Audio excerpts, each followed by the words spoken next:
Hey everyone, it's Doom from Dungeons and Doom Biscuit, one half of the creative power behind DungeonSwag.com. I hope you guys have had a chance to go check out the awesome promo code. Asco and I have decided to give everybody 25% off their first month of subscription. If you cancel after that, you still saved and got your miniatures dirt cheap. If not, you're still getting really good miniatures for less than $2 each. And I mean really good. The quality of the artist's Sven is unmatched. You can buy Games Workshop or anything you want and spend all the money in the world, and you're not going to find the presence that these miniatures create on the table. I'll tell you. This is one I just kind of started working on. It's a Rat Folk, and the detail on this is insane. So, anyways, when we left off before I went out of town a couple days ago, we were turning this CD-ROM into a piece of terrain. So it's dry and it's clear coated. So what we want to do is we want to turn this into something we can use on in any TTRPG. So we're not going to do, I can't even do English today. We're not going to do like alien colors or anything. We're just going to do this regular. So what we want to do is we want to start with a dark brown.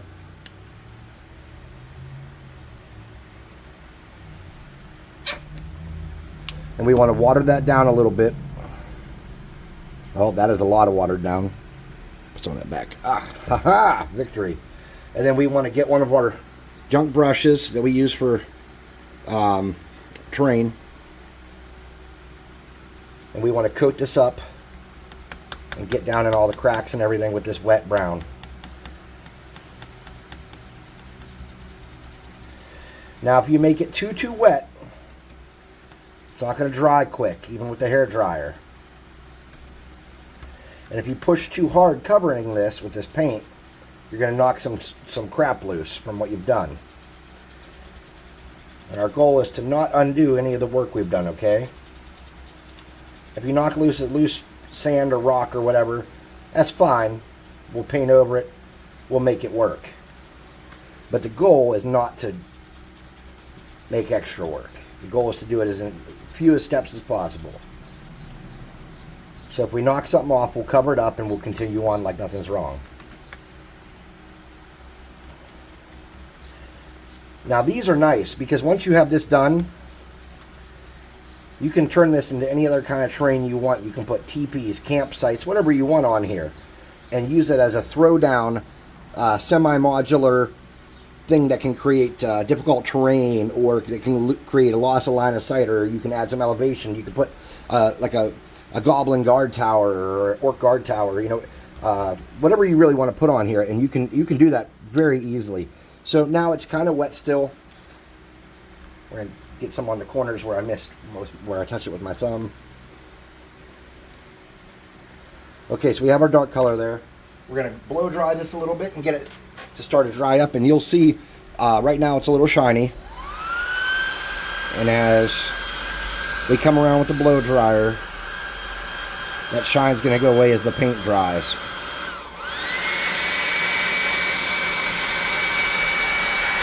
Okay?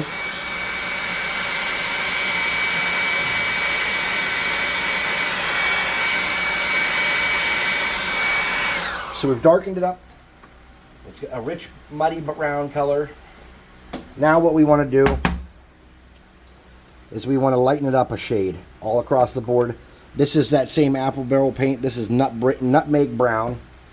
And we want to grab a brush that we can get some on and we can get some coverage.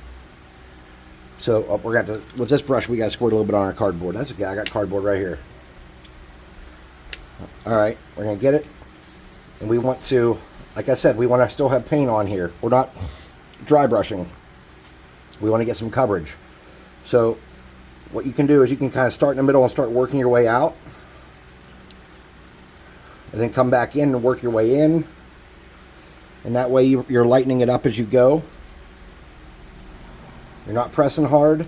You're not trying to get down in all the cracks. We don't want to take away that rich, muddy brown earth color we have in the middle, okay? So we're just coming out. And then we're coming back in. Make a few passes until you see the color change. Starting to see it lighten up. Alright, we're going to hit it with the air dryer. Hair dryer, not air dryer. You don't need an air dryer. dehumidifiers are not your friend unless you hate moisture. In my basement, I could probably use one, but man, once the air gets dry, I cough and gag and hack and die and all that old man stuff.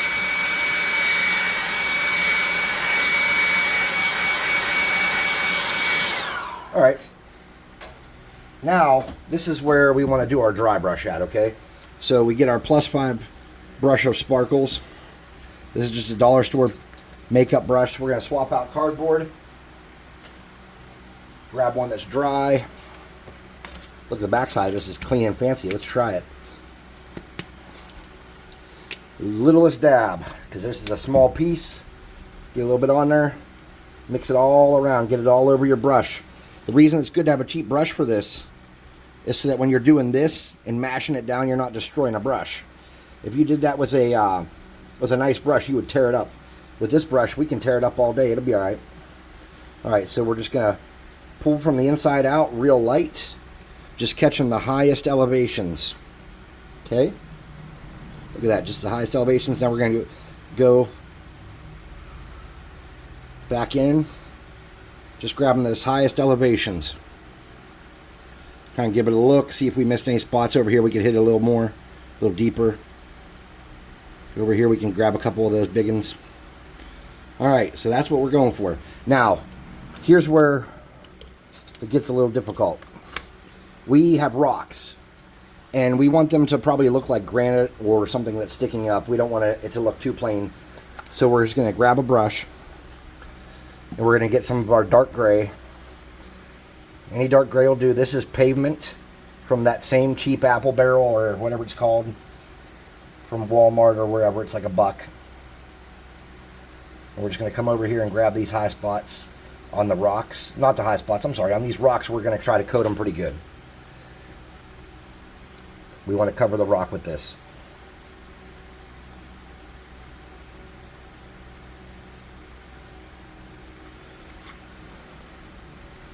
I don't know how well you can see because my camera's up kind of high. I was having some problems with shadow when I was setting up. The whole 25 seconds it took me to set up. I don't know if you guys noticed, but I don't have any kind of scripting or preparation. This is only prepared because this is part 2 of a video I was working on before I left. So I had a nice trip. I was in beautiful Elyria, Ohio, right by Lake Erie there. And I stayed in Sheffield, Ohio, which is kind of along the Black River, I believe it's called. I could not see the river from where I was staying, but the hotel room was very nice. And the staff was amazing. And they treated me really well. And the room was just clean and had no gross surprises, which is something that's very important to me for as much as I travel. The least amount of gross surprises is better. All right, we're going to hit our gray. The drive home was amazing. I only got cut off by some idiots, and I only got tailgated a couple times, and I didn't get run off the road at all. So that was nice. A pleasant surprise. So now we're going to lighten it up. Again, we are not dry brushing. We're just going to lighten this up. So we don't want all that paint, right? We want to wipe some of that off.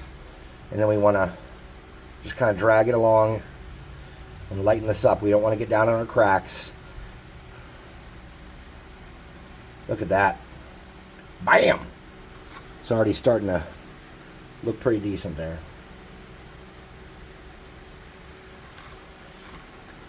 Now, if you didn't know better, you'd think I might know what I'm doing, but I do not know. I'm just playing around. We're starting to get some progress. Now, if we want to lighten these rocks up a little, we just give it a second, let it dry a little bit. Just, with the air dry, you don't even have to blow dry it again. And then you can lighten these up a little more, okay? If that's what you want to do. And I don't want all my rocks to look exactly the same. So I'm just kind of applying a little more and a little less pressure on different ones and spending a little more and a little less time on them. If you like your rocks to all look like they came out of the same rock factory, you do it how you want to do it. Or if you want to do a better job than what I did, you do it how you want to do it. And we'll call that a win. So you really don't want to use these kind of brushes normally on terrain. It was laying out and I grabbed it. You're you want to use like these ones. The ones that even washing them with your good brush cleaners, they just can't be fixed. You've abused it too much. These are good for your terrain dry brushing. So I have this elephant gray. It's the light gray, so we've gone to dark to medium and now to light. And this is going to be a true dry brush. So what we're going to do is we're just going to grab a little bit with the tip. If you can see that. We're going to wipe off a lot of it. And then we're going to come over here and we're just going to hit the highest spots on our rocks. And just give a little more. Let's see if you can bring it up here. You can see what I'm doing. So we're just going to lighten just around the edges and really make some highlights on the highest points. I'm barely touching. Now this rock is a little taller, right? So I'm actually going to do a little more paint on that. It's a little taller. Let's lighten it up a little more up there. Just on the tip, on the top.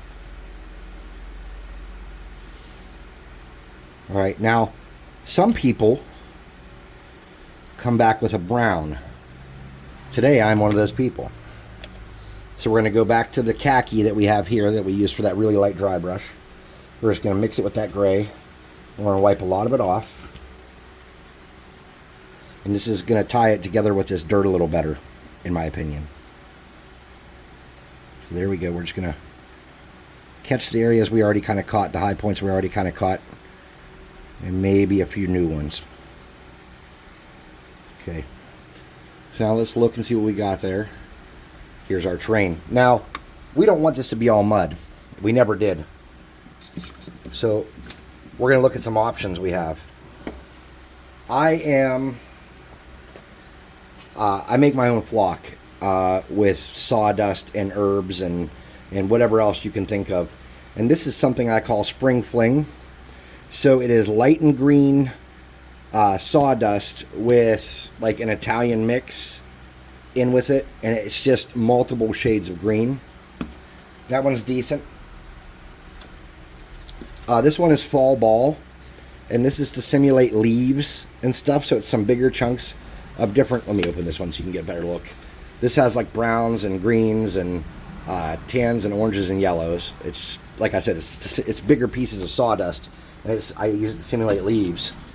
And then I have this, which is a dark and dead looking kind of, and this one is actually like 3/4 Italian seasoning and very little of the sawdust in it. I don't use it often. And then there's this, and this is, I call this Wasted Lands or dead, this is small tiny dark stones and a bunch of charred and burnt looking deadland stuff. So what I think I want to do here on the one we're working on is I want to dig down deep here to some of my big bins of flock.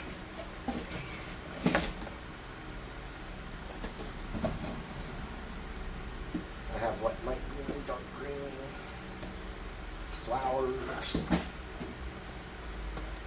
When you make your own flock, you really have no limitations on what you can do.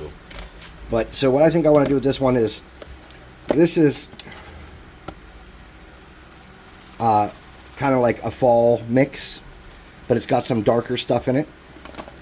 It's larger pieces for big projects. And this is a dark green. It's a rich dark green, and there are even in here random little other colors and stuff. Because if you go out and look at across the neighbors' yards and stuff, you'll see little flowers and stuff sticking up. This is a brown flock to simulate like dead grass or area in the shade where the grass is dying. And then here, this is like my field flower mix that I use to simulate where there's flower beds and stuff. So if there's flower beds, I might put some little green stems in there and then just kind of paint it with glue and sprinkle some of this along the top to simulate flowers. So what I want to do is I want to take my dark green I had, and I want to find where I want some grass to go. And I'm going to get a cheapy brush. I'm going to get some glue. going to get this Elmer's washable clear glue. Now, I actually only bought this once. I have a big jug of this that I use that I kind of refill this out of because it's like way cheaper to buy the big jug than it is to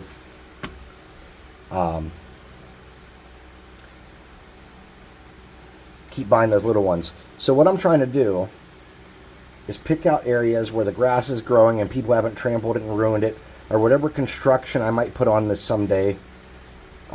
In the center, you're going to have a lot more wear and tear if we build a building there or a tent there or whatever.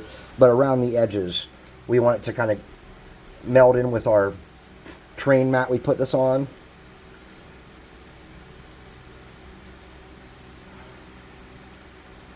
So, and we don't have to do this all in one step. We can put some on, see if we like how we did it, and come back and put more on. We are not locked in on the first time around when it comes to flock. We can play. Our main terrain piece is done, except for the clear coat. So now we can play around and look for different things we like. And I know you guys probably from up there can't see where I'm putting this glue exactly, but very, very shortly here when I throw the flock on here, you'll see. Now you can buy some very nice flocks, and over the years I have bought some nice flocks and foliage, but I'm going to be honest with you, I would rather spend my money on fun stuff than on terrain. You can make such good looking terrain for nothing, except for a little bit of time investment and some Dollar Tree goods that you don't need to spend all your money on it. So that we don't waste our flock that we made, we're going to get a piece of cardboard so we can dump it back in the bin. And we're just going to sprinkle it lightly on. Well, that's not lightly, is it? Not a bit. Not even remotely lightly. And then we want to shake it around to get it in all the cracks and grooves. Shake it in different directions. Flip it over. Not beat, but tap off some of the excess. Look at that. What are we thinking, guys? Girls? Everything in between? So, let's dump our flock back in here. Whoa! I have a dustpan that I usually use for that, but I set it somewhere behind me, so I didn't go look for it, so we're going to use that cardboard. Alright. Now, if we were going to add flowers to it, like this one here, we would not do it yet. We would have to wait till that dried, and we would clear coat it and then paint on the clear coat and put some of the flowers and then clear coat it again. But we are not making this for that. So what we have here, look, there's even like a little piece of leaf there, you know, because I mixed that stuff on the flock, so it just kind of organically happens. So this is it, and this cost us $0 because I know you have a CD-ROM or a DVD or something you're not watching. And sand that I got from the beach, which was free. Sawdust, which I got for free because I just went somewhere where they did carpentry that I encountered during work. And I said, hey, can I have some of that sawdust? And I got a bag and filled it up. And then I sifted through it and kept the different sizes. And then the rocks, I don't know where the rocks came from, like I said. And the paint. The paint cost us money. So the only thing we really paid for is glue and paint in this project. And this is good looking. This isn't bad. You can't, no one's going to look at this on your table and go, that's garbage. So I'm going to clear coat it. I'm going to take some shots of it. I hope everybody enjoyed watching. This has been Doom. Please check us out at dungeonswag.com. Link will be in the description, hopefully. I'm not good at that stuff, I found out over the past couple of days, but this is what we got. Thank you so much for watching.